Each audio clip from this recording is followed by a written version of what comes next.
esse é o vídeo que a NBA não quer que vocês vejam. Fala galera, Bola aqui, e há um tempo atrás fiz um post na comunidade do canal, lembrando pra sempre ficarem ligados por lá, pra vocês aparecerem nesses vídeos. Eu queria saber quais eram as teorias da conspiração da NBA que vocês acreditavam. Eu comecei com a minha porque, cara, não existe como o Wilt Chamberlain ter feito 100 pontos em um jogo. Vocês parecem que concordam um pouco comigo. Alguns tentaram rebater que tem a súmula, mas isso pra mim não prova muita coisa, tá? Se não tem um play por play ou ninguém descrevendo cada jogada, eu não acredito, foi mal. Alguns outros falam, ele teve média de 50 pontos por jogo. E eu concordo, isso é meio bizarro. Mas mesmo assim, gente, vocês têm noção que é 100 pontos? É muito ponto. É o dobro da média dele, que já era 50. E aliás, cara, não era um Celtics contra Jazz da vida. Era um Philadelphia que tinha um dos melhores jogadores da época contra o Knicks. E ainda foi no jogo em arena neutra, fora da casa deles em Pensilvânia. Vamos dizer que não tinha um cara interessado em gravar nada daquele jogo? O Ligma...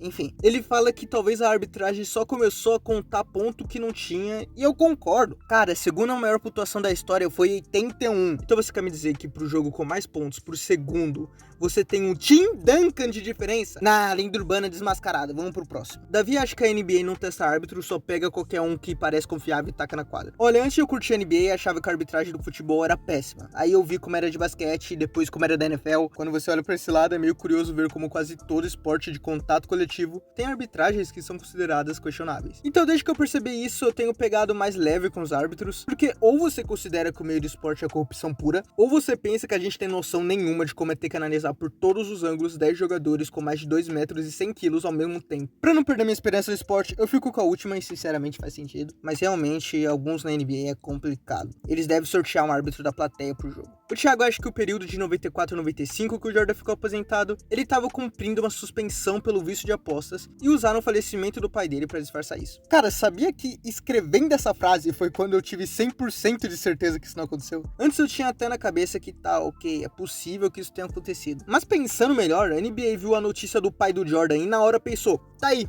a oportunidade que a gente precisava. E não só isso, como o MJ concordou, e olha, a gente tá falando de uma organização esportiva dos Estados Unidos. Já teve jogadores com polêmicas muito maiores que a liga só jogou pra debaixo do tapete. MJ foi o maior superstar da história do basquete, debativelmente o maior superstar pra uma liga na história de qualquer esporte, então eu não vejo ele suspendendo ele, baseado em outras experiências com outros jogadores. Suzarte acha que o Will e o Bill Russell teriam mais de 5 toques por jogo se contabilizassem na época deles. Assim, pelo que falam, não tem por que a gente pensar o contrário.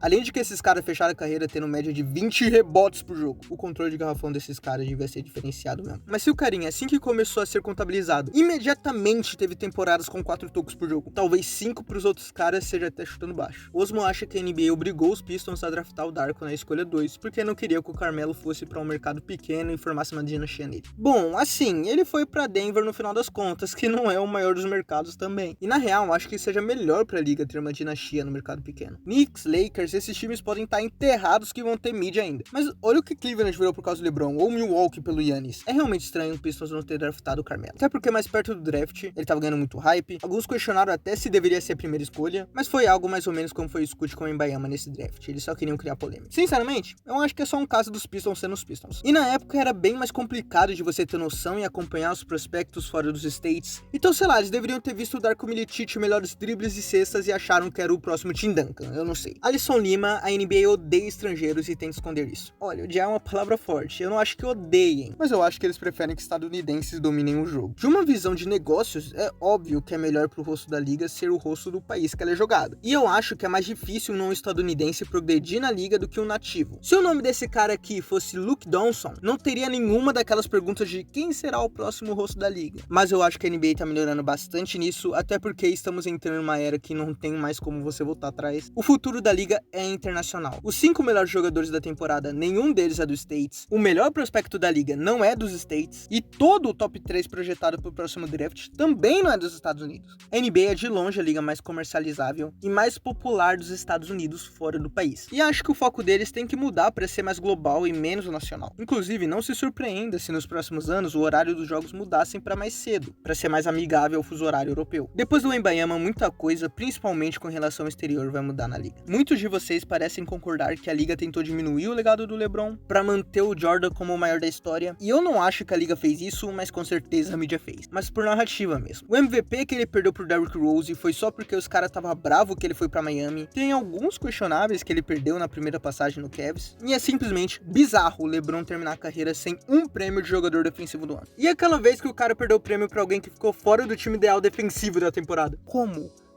Como sequer isso é possível? Dito isso, eu acho que força um pouco a ideia de que ele teria 50 MVP se a liga fosse séria. Tipo, qual MVP roubaram dele desde que voltou pra Cleveland? Mas realmente, o LeBron já faz um tempo que ele não concorre com mais ninguém dos seus concorrentes, e sim com alguém que aposentou já faz mais de 20 anos. Mas enfim, qual é a sua opinião? Você acha que a NBA sabota o LeBron? Comenta aí, se inscreve, dá like, compartilha e até mais. O Butler é filho do MJ, isso não deveria nem ser boato, é óbvio.